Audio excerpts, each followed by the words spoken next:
এত পড়াশোনা, কত শত এক্সাম, লাইফ হলো তাল গোল যেন এক মহাজাম।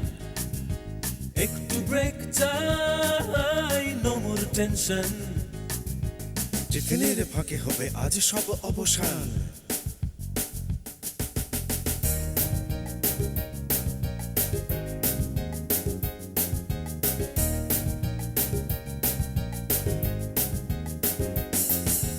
ডাঙ্গুলি লাফালাফি, কথা নিয়ে কাটাকাটি, মন খুলে নাচ গান করো তুমি যত ফান। কোথা গেলে পাবো হাই, নো মোর টেনশন। টিফিনের ফাঁকে আহা টিফিনের ফাঁকে, টিফিনের ফাঁকে হবে আজ সব অবসান।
বিজয়ের মাসে এত সুন্দর একটা পারফরমেন্স দেখে কিন্তু মনটাই ভালো হয়ে গেল। বন্ধুরা, আজ আমরা প্রাণ জুনিয়র টিফিনের ফাঁকের পুরো টিম নিয়ে চলে এসেছি ময়মনসিংহে। ময়মনসিংহের কোন স্কুলে এসেছি চলো ওদের মুখ থেকেই শুনে নেই ওদের স্কুলের নামটা। হ্যাঁ বন্ধুরা, cantonment public school and college মোমেনশাহিতে আজ আমরা চলে এসেছি। দেখে নিয়েছি ওদের চমৎকার একটা পারফরমেন্স। এরপর কি থাকছে চলো বন্ধুরা আমরা দেখে নিই। সেরাদের সেরা। আমাদের সাথে আছে এই স্কুলের সেরা চৌকস মোহাম্মদ জাহিদুল ইসলাম, ওর জন্য রয়েছে। আমাদের সাথে আরও উপস্থিত আছে এই স্কুলের প্রাক্তন কৃতি ছাত্র এটি হাসান খান তুলন, তার জন্য রয়েছে। আমাদের মাঝে আরও উপস্থিত রয়েছেন এই স্কুল এবং কলেজের principal lieutenant colonel Mohammad Shahidul Hasan, স্যারের জন্য রয়েছে। এই যে তুমি সেরাদের সেরা হলে কেমন লাগছে? আমার মতে সেরাদের সেরা সেগমেন্টটি আমাদের প্রতিষ্ঠানের জন্য অনেক বেশি অর্থবহ, কেননা এই প্রতিষ্ঠানটিতে আমার মতে অসংখ্য সেরা শিক্ষার্থীর সমাহার ঘটেছে। আর সেই ক্ষেত্রে আমি যখন সেরাদের সেরা হয়ে এখানে দাঁড়াতে পেরেছি তখন সেটি নিঃসন্দেহে আমার জন্য অত্যন্ত গর্বের একটি জায়গা তৈরি করেছে। আচ্ছা, তোমার মতে এরকম সেরাদের সেরা হতে গেলে অন্যদের জন্য তোমার অ্যাডভাইস কি থাকবে? যদি বলা হয় যে সেরাদের সেরা হওয়ার কথা, তাহলে আমাকে বলতে হবে যে সেখানে কোনো বাধা ধরার নিয়ম নেই। যদি বাধা ধরার নিয়ম থাকতো তাহলে সেটি গদবাধা জীবনই হয়ে যেত। আর সেরাদের সেরা হতে হলে অবশ্যই জীবনকে নিজের মতোভাবে উপলব্ধি করতে হবে, এবং সেই জীবনকে উপলব্ধি করার মাধ্যমে আমরা যে শিক্ষাটি অর্জন করব, সেই শিক্ষাকে আমরা যথাযথভাবে প্রয়োগ করার মাধ্যমে সেরাদের সেরা হয়ে উঠতে পারি। তুমি বড় হয়ে কি হতে চাও? আসলে বড় হয়ে আমার ইচ্ছা হচ্ছে মানুষের সেবা করা, আর মানুষের সেবা করার জন্য অন্যতম একটি পথ হতে পারে ডক্টর হওয়া। আর সেই ক্ষেত্রে আমি ডক্টর হিসেবে নিজেকে প্রতিষ্ঠিত করতে চাই, এবং সেজন্য সকলের দোয়া প্রার্থনা করছি। তোমাকে অনেক অনেক ধন্যবাদ। আপনাকে অসংখ্য ধন্যবাদ। আপনি তো অনেক দিন পরে আপনার স্কুলে এসেছেন, কেমন লাগছে? আসলে আমি আজ খুবই খুশি হয়েছি, কারণ আমাদের এই প্রতিষ্ঠান থেকে কিন্তু অনেকেই বের হয়েছে এবং তারা কিন্তু অনেক বড় বড় ক্ষেত্রেও গিয়েছে, কিন্তু আমাদের প্রিন্সিপাল স্যার এবং শিক্ষকরা যে আমার নামটা এজন্য নমিনেট করেছেন, এজন্য আসলে আমি খুবই খুশি, এবং এই জন্য দোয়া করে আমার প্রতিষ্ঠান আরও এগিয়ে যাবে। অসংখ্য ধন্যবাদ। আপনাকে অসংখ্য ধন্যবাদ। এবার যাচ্ছি সবার প্রিয় প্রিন্সিপাল স্যারের কাছে। স্যার, আপনার কাছে জানতে চাচ্ছি, আপনি যে ছোট ছোট শিশুদের নিয়ে কাজ করছেন, কেমন লাগে? এখানে একটু পরিতৃপ্তির ব্যাপার আছে। তাছাড়া আমার শিক্ষক শিক্ষিকা মণ্ডলীর নিবিড় পরিচর্যা, অভিভাবকদের সহযোগিতা এবং শিক্ষার্থীদের কঠোর অধ্যবসায়ের মাধ্যমে স্কুল আজকে ময়মনসিংহ শহরে একটি উন্নত স্কুল হিসেবে পরিগণিত হয়েছে। তাছাড়া এখানে প্রায় 4000 ছাত্র আছে। আমাদের শুধু পড়াশোনাই আমাদের লক্ষ্য নয়, পড়াশোনার পাশাপাশি একজন ভালো মানুষ, একজন শৃঙ্খলা সমৃদ্ধ মানুষ হিসেবে গড়ে তোলাও আমাদের একটি প্রধান লক্ষ্য। আপনি নিশ্চয়ই জানেন যে আপনার স্কুলে আমরা একটা বিশেষ এপিসোড করছি, সেটা হলো বিজয় দিবস নিয়ে। আপনার স্কুলের টিচাররা বাচ্চাদেরকে এর ইতিহাস সম্পর্কে কিভাবে শেখায়? ক্লাসের পড়াশোনার পাশাপাশি আমাদের এখানে বিভিন্ন ধরনের প্রতিযোগিতা হয়, এবং 26শে মার্চ 16ই ডিসেম্বর উপলক্ষে আমাদের কুইজ প্রতিযোগিতা, রচনার প্রতিযোগিতা, পেন্টিংস, তাছাড়া আমাদের স্টেজ প্রোগ্রামগুলো হয়। সেগুলিতে আমরা এই দিবসের তাৎপর্য তুলে ধরে আমাদের শিক্ষকরা তাদেরকে জানায়, এবং দেশের সঠিক ইতিহাসটা তাদেরকে জানায়। এইভাবেই আমাদের বাচ্চারা বিজয় দিবস, যদিও তারা দেখেনি বিজয় দিবস, বাট এর তাৎপর্য, এর মাহাত্ম্য তারা জানতে পারে, বুঝতে পারে। আপনাকে অসংখ্য ধন্যবাদ। আপনাকেও ধন্যবাদ। আমরাও কামনা করি এই স্কুল উত্তরোত্তর আরও উন্নত করুক এবং এগিয়ে যাক তার লক্ষ্যে। ওরা এখানে দাঁড়িয়ে আছে কি ছবি তোলার জন্য? না, ওরা এখানে দাঁড়িয়ে আছে ছবি আঁকবার জন্য।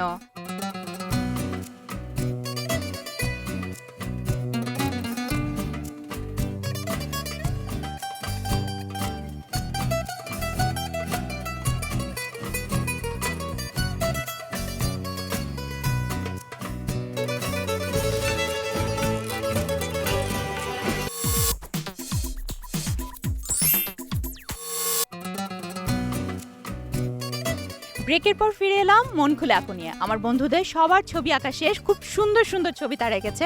ভাইয়া, কি নাম তোমার? নাফিস। কি এঁকেছো তুমি? এটা একটা গ্রামীণ শীতকালীন দৃশ্য।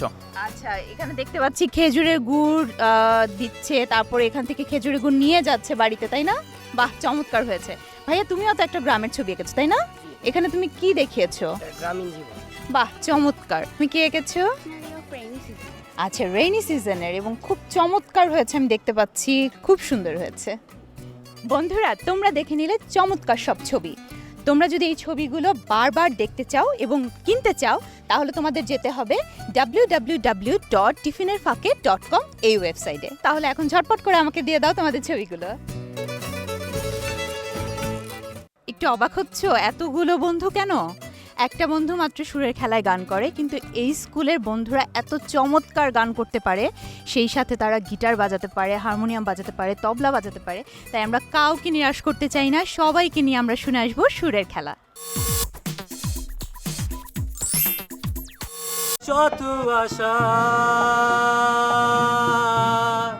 শত আশা, কিছু পাবার আশায় স্বপ্নগুলো আজ সত্যির পথে, কিছু দেখাবো বলে স্বপ্নগুলো আজ সত্যির পথে। আজ সব পথ পেরিয়ে, শত বাধা এড়িয়ে লক্ষ্য খুঁজতে চাই। আজ সব পথ পেরিয়ে, শত বাধা এড়িয়ে লক্ষ্য খুঁজতে চাই। শত আশা, শত আশা, শত আশা। আশা আজ হাতে রেখে হাত স্বপ্নগুলো একসাথে ভুলে যাব না বলে স্বপ্নগুলো আজ সৃষ্টির পথে আজ সব পথ পেরিয়ে শত বাধা এড়িয়ে লক্ষ্য খুঁজতে চাই আজ সব পথ পেরিয়ে শত বাধা এড়িয়ে লক্ষ্য খুঁজতে চাই শত আশা শত আশা শত আশা শত আশা 1971-এ বাঙালি জেগে উঠেছিল, গর্জে উঠেছিল বলে আজ আমরা এত সুন্দর একটা দেশে বাস করছি। নতুন দেশ সেই আহ্বান জানাতেই আসছে এখন তাকদিনাদিনের বন্ধুরা।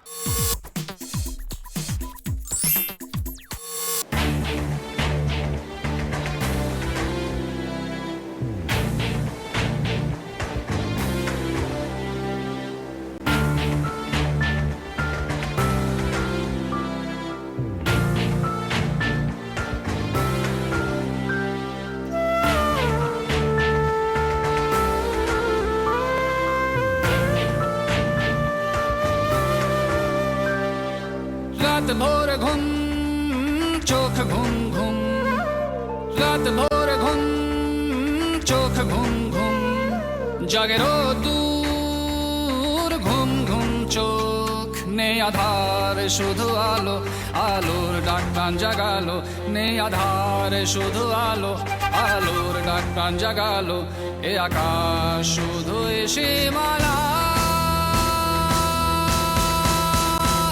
জাগো জাগো বাংলাদেশ জাগো জাগো রে জাগো জাগো বাংলাদেশ জাগো জাগো রে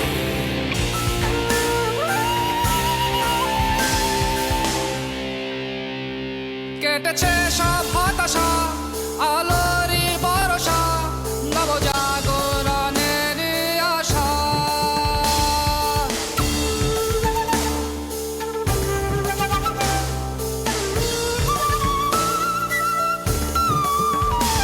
কেটেছে সব হতাশা আলোরই ভরসা নব জাগরণের আশা ওঠরে ওঠরে হৃদয়ের ডানা ভরে যায় রে সুতীব্র নেশা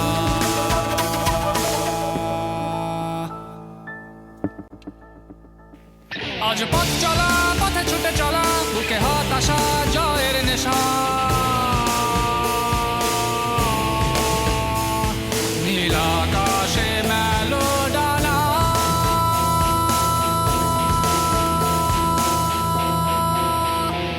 জাগো জাগো বাংলাদেশ জাগো জাগো রে জাগো জাগো বাংলাদেশ জাগো জাগো রে ফিরে তাকানো নয় আজ ছেড়ে ফেলো ভয় এখন সময় সামনে চলা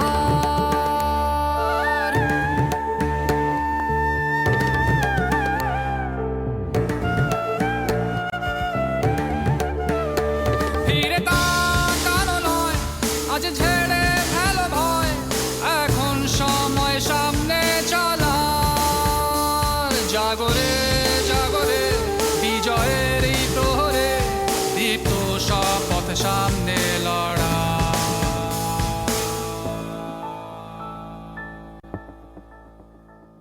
আজ পথ চলা পথে ছুটে চলা বুকে হতাশা জয়ের নেশা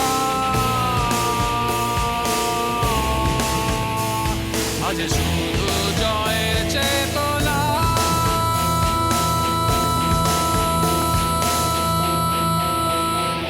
জাগো জাগো বাংলাদেশ জাগো জাগো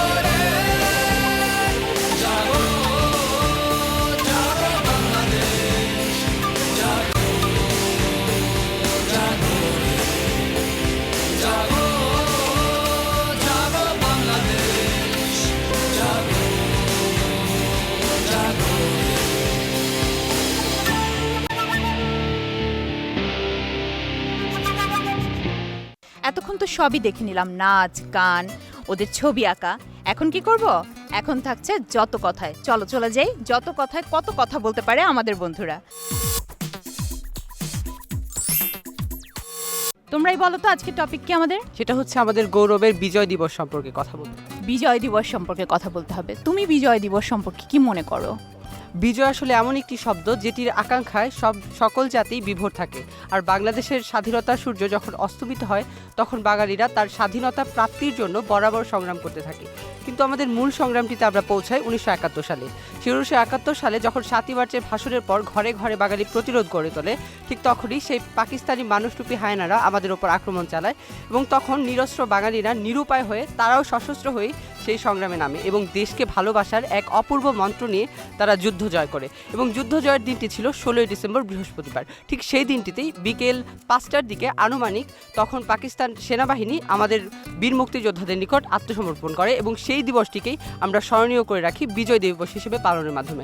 এক কথায় বিজয় দিবস হচ্ছে আমাদের সেই 16ই ডিসেম্বর, যেটি আমাদের কাছে অত্যন্ত গর্বের বস্তু এবং পরম পাওয়া। স্বাধীন বাংলাদেশের জন্ম বাঙালি জাতির ইতিহাসের সবচেয়ে গুরুত্বপূর্ণ ঘটনা, আর বিজয় দিবস সেই বিষয়টির প্রতীক হিসেবে আমাদের সামনে প্রজ্বলিত হয়ে আসছে।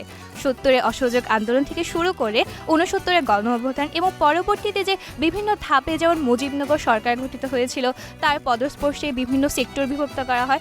দেশকে শত্রু মুক্ত করার জন্য আমরা বিভিন্ন ক্ষেত্রে বিভক্ত করেছি, বিভিন্ন আঞ্চলিক বাহিনী গঠন করেছি, এমনকি 3টি ব্রিগেড ফোর্সও গঠন করেছিলাম। তারই পরিপ্রেক্ষিতে আজ আমরা যেদিন বিজয়টি অর্জন করে এনেছিলাম সেই দিনটি ছিল 16 ডিসেম্বর বিকেল 5:30টায় আমরা অর্জন করেছিলাম মহান স্বাধীনতাকে। আর সেই দিনটিকে সমুজ্জ্বলরূপে প্রকাশ করার জন্য আমরা প্রতি বছর উদযাপন করি বিজয় দিবস। আমাদের দেশে 30 লাখ মানুষ কিন্তু তার প্রাণ দিয়েছে স্বাধীনতার জন্য, কিন্তু 2 লাখ নারী কিন্তু তার সম্ভ্রম দিয়েছিল। আর ঠিক একই সঙ্গে ক্যাপ্টেন সীতারা বেগম বা তারামন বিবির মতন অনেকেই কিন্তু প্রত্যক্ষভাবে যুদ্ধে অংশগ্রহণ করেছিলেন। এটা আমরা সবাই জানি, এখানে উপস্থিত সবাই জানে। নারীরা হচ্ছে পুরুষের অনুপ্রেরক, তারা দেশকে সাহস দেয়, উৎসাহ দেয়। কিন্তু 1971 সালে সে যুদ্ধে কিন্তু প্রমাণ হয়ে গেছে যে নারীরা শুধু উৎসাহই দেয় না, বরং ময়দানে গিয়ে যুদ্ধ করে দেশকে জয়ী করতে পারে। আর তাই যখনই আমি বিজয় দিবস বা মুক্তিযুদ্ধের কথা স্মরণ করি, এই বিষয়টাতে যেন আমি মুগ্ধ হয়ে যাই। 30 লক্ষ শহীদ আমাদের জন্য প্রাণ দিয়েছে, যারা আমাদের দেশের স্বাধীনতার জন্য এতটা পরিশ্রম করেছে। প্রবাসীরা যারা ভিন্ন দেশে থেকেও আমাদের দাবির জন্য, আমাদের অধিকারের জন্য, যারা তাদের নিজ নিজ সংসদে বলি, তাদের জনগণের দাবি বলি, সব কিছু তারা নেওয়ার জন্য তারা এতটা পরিশ্রম করছে। তাদেরকে শ্রদ্ধা দেখানো, তাদের যে কষ্ট তার ফলাফল ধরে রাখা, তারা যা করে গিয়েছে তা আমরা যে ধরে রাখতে পারি, এই স্বাধীনতা যেন আমরা অক্ষুণ্ণ রাখতে পারি, এটাই আমাদের প্রচেষ্টা হওয়া উচিত। আমাদের জাতি যা হারিয়েছে, কিন্তু আমরা আর হারাতে চাই না। আমরা যে স্বাধীনতা পেয়েছি, আমাদের কাজ হবে সেই স্বাধীনতাকে রক্ষা করা, যাতে সেই স্বাধীনতা ভুলণ্ঠিত না হয়। তার জন্য আমাদেরকে কাজ করতে হবে। আমাদের নতুন প্রজন্মকে, তরুণ প্রজন্মকে আমাদের নৈতিক শিক্ষায় শিক্ষিত হতে হবে, মুক্তিযুদ্ধের চেতনায় বিশ্বাসী হতে হবে। তবেই আমরা বিজয় দিবসের তাৎপর্য উপলব্ধি করতে পারবো, তবেই আমাদের বিজয় দিবস যথার্থ হবে। ওদের কথা শুনে না আসলে মনটাই ভরে গেল, কারণ এরাই কিন্তু আমাদের ভবিষ্যৎ প্রজন্ম। এদের হাত দিয়েই কিন্তু আমাদের দেশ এগিয়ে যাবে আরও অনেক দূরে। আমাদের বন্ধুদের এত সুন্দর সুন্দর কথার কারণে তাদের তো ছোট্ট একটা গিফট প্রাপ্য, তাই না? তাই প্রাণ জুনিয়রের পক্ষ থেকে তাদের হাতে তুলে দিচ্ছি সুন্দর একটা উপহার। শেষ হয়ে হলো না শেষ, কিন্তু টিফিনের ঘন্টা কিন্তু পড়ে গিয়েছে, ওদেরকে যেতে হবে ক্লাসে। আর আমরা চলে যাব নতুন কোন স্কুলে নতুন বন্ধুদের সাথে মজা করতে। তোমরা সবাই ভালো থেকো, সুস্থ থেকো, সুন্দর থেকো।